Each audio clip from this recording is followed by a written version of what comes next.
இந்த படத்துல டிஜிட்டல் உலகத்துல உள்ள ஏஐ மனிதர்கள் நிஜ உலகத்துக்குள்ள வந்தா எவ்வளவு பெரிய ஆபத்தான விஷயங்களா நடக்கும் அப்படிங்கறத இந்த படம் நமக்கு தெள்ள தெளிவா எடுத்து காமிச்சிருக்கு. 2025ல ரிலீஸ் ஆன த்ரோன் ஏரிஸ் இந்த படத்தோட ஸ்டோரி என்னன்னா, இந்த படத்தோட வில்லன் பேர் டெலிஞ்சர். இவரு தனக்கென மிகப்பெரிய ஒரு டிஜிட்டல் உலகத்தை உருவாக்குறாரு. அந்த உலகத்துக்குள்ள ஏரிஸ் அப்படிங்கிற ஒரு மனிதனை உருவாக்கி அந்த மனிதனை டிஜிட்டல் உலகத்துல இருந்து நிஜ உலகத்துக்கு கொண்டு வந்து ஆர்மி கிட்ட கொடுக்கணும் அப்படின்னு முயற்சிக்கிறாரு. ஆனா நிஜ உலகத்துல ஏரிஸால 29 நிமிஷம் மட்டும்தான் இருக்க முடியும்.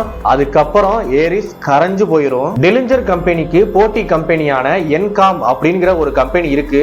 அந்த கம்பெனியோட சிஇஓவா நம்ம ஹீரோயின் ஈவ் இருக்காங்க. இவங்க டிஜிட்டல் உலகத்துல இருக்கிற எல்லாத்தையும் நிஜ உலகத்துக்கு நிரந்தரமா கொண்டு வர்றதுக்கான ஒரு கோடை கண்டுபிடிக்கிறாங்க. அதுக்கப்புறம் என்ன ஆச்சு, வில்லன் ஹீரோயின் இருந்து அந்த கோடை வாங்கி டிஜிட்டல் வேர்ல்டுல உள்ள மனிதர்களுக்கு நிரந்தரமான லைஃப கொடுத்தாரா இல்லையா அப்படிங்கறதா இந்த படத்தோட மீதி ஸ்டோரி. இந்த படத்தோட மிகப்பெரிய பலமே விஎஃப்எக்ஸ் தாங்க. அதுலயும் குறிப்பா டிஜிட்டல் வேர்ல்டு கேமுக்குள்ள நடக்கிற விஷயங்களா இருக்கட்டும், ஃபைட் சீனா இருக்கட்டும், 2 பைக்கு சேஸ் பண்ணிட்டு போகும்போது பைக்குக்கு பின்னாடி லேசர் ஒன்னு வால் மாதிரி வருங்க. அப்ப ஒரு போலீஸ்காரு அந்த பைக்கை ஃபாலோ பண்ணிக்கிட்டே போகும். பைக்ல இருந்து வர்ற லேசர் காரை 2 அப்படியே பொளந்துருங்க. அந்த சீனெல்லாம் சும்மா மிரட்டி விட்டாங்க.